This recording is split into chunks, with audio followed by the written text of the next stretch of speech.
quite recently, I've been asked this particular question. Right now, with the inflation, and right now, with not many jobs being offered in a job market, how does one even navigate in today's modern economy, right? And I actually, surprisingly, I was watching a movie, and while watching this particular movie, it reminded me of a story. And let me tell you a little bit about this particular series, right?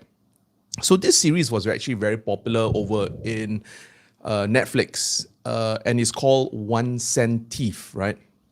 And this particular series was actually based on a real life example where this particular teller, right?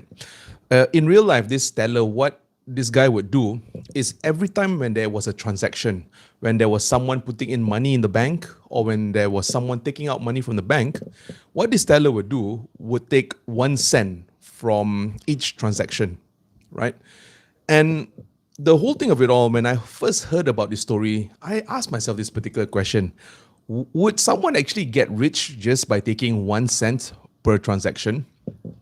And actually, lo and behold, what happened was this particular teller was doing it for quite some time, so much so he managed to live a relatively luxurious lifestyle. And in fact, what happened was that he eventually got caught.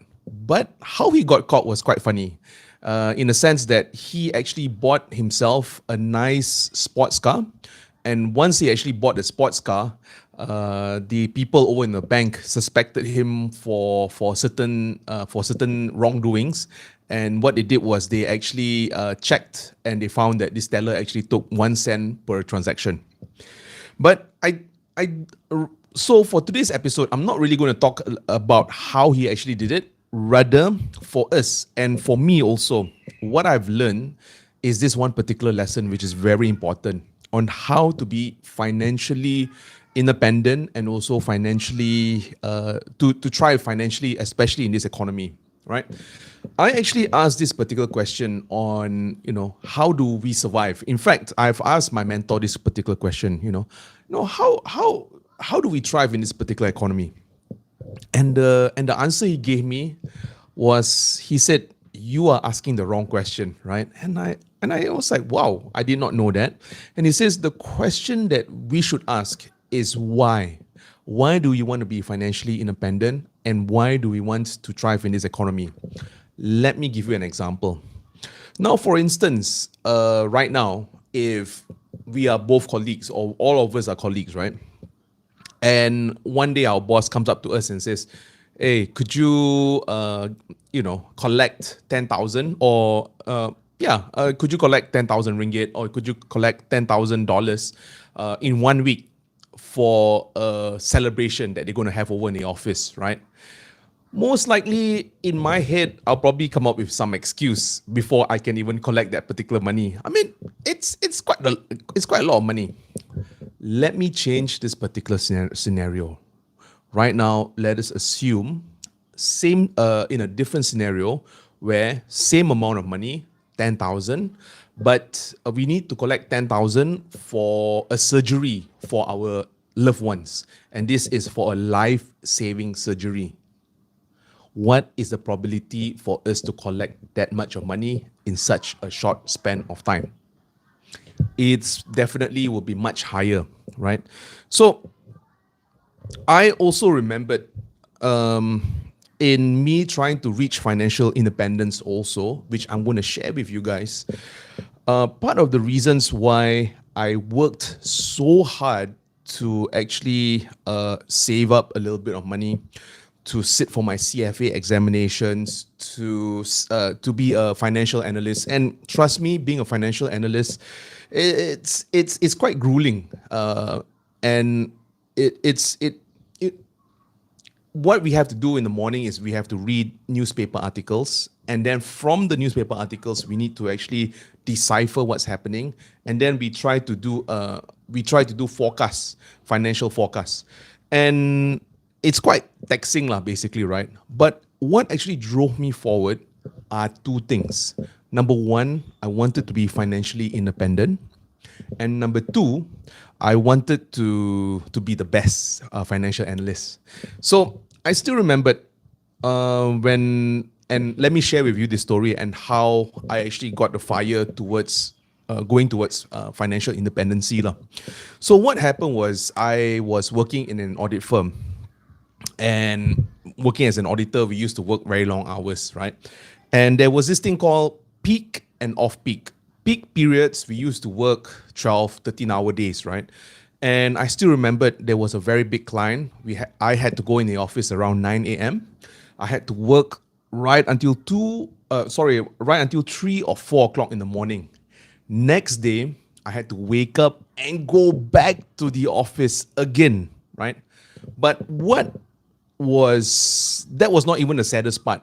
I think the saddest part was while I was going to the office, I remembered my journey towards the office or my journey towards a client's place. I noticed that some people were leaving from prayers, and it was about 8:30, 9 o'clock. So for prayers, right, it was a bit late for morning prayers, right? And I realized one thing. It was Hari Raya Haji, and I had to work during Hari Raya Haji.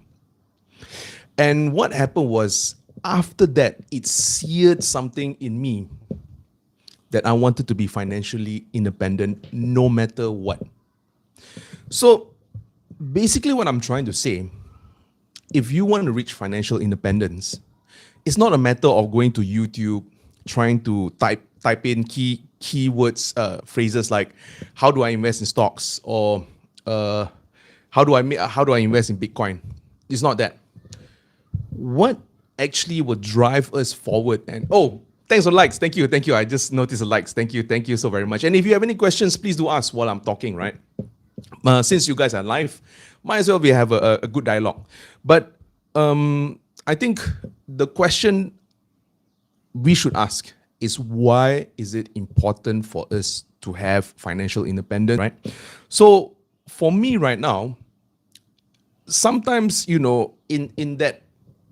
the daily grind of trying to pay bills, of trying to pay my credit card, or trying to do my day to day, like my work and so on and so forth.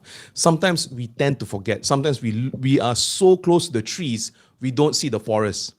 So I think for today, for your guys' benefits, if you guys are listening, I think what is very, very important is not the how.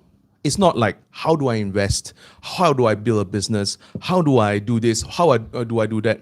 I realize most ways, if we want to build a business, there's going to be challenges, right? And if we are motivated enough, we can overcome those challenges. The same thing with regards to investments. When I first started investing, right, every stock I touched, I actually lost money.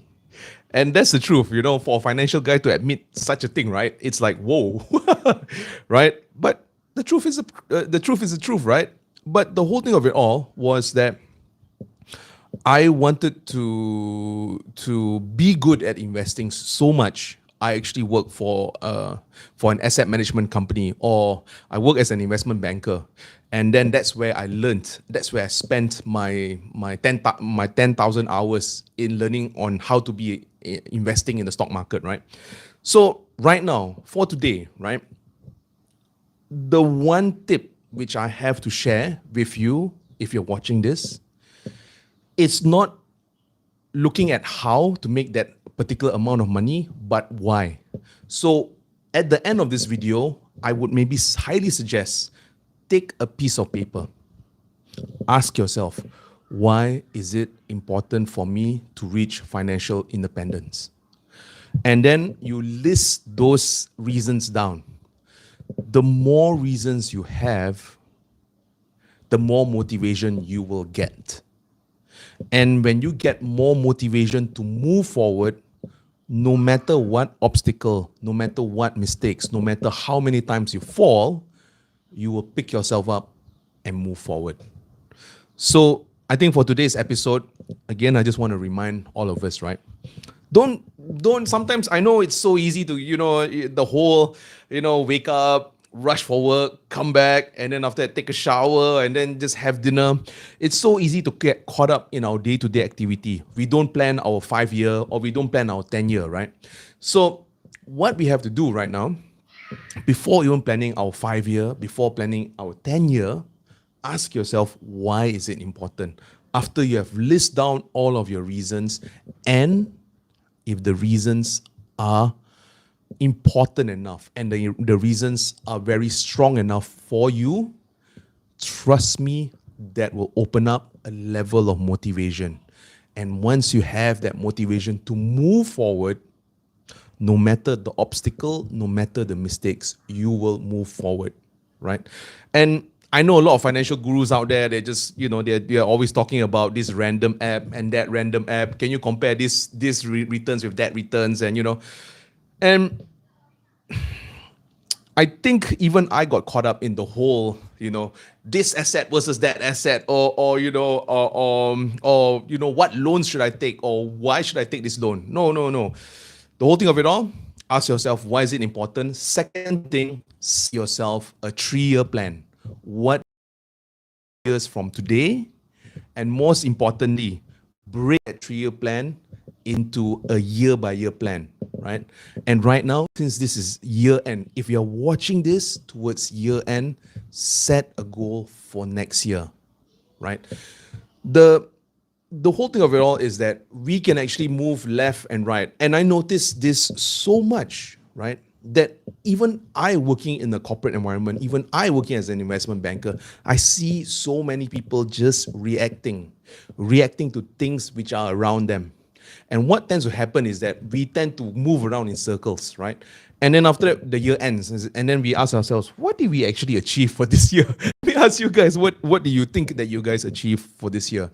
So, I think from stopping us from moving around in circles, right? Like I said, number one, ask yourself the reason why is it so important for you to achieve the goal. Number two, please set maybe a 3 year goal and break it down into a 1 year goal, and then break it down into a monthly goal. And then from your monthly goal, then you can break it down into your weekly goal.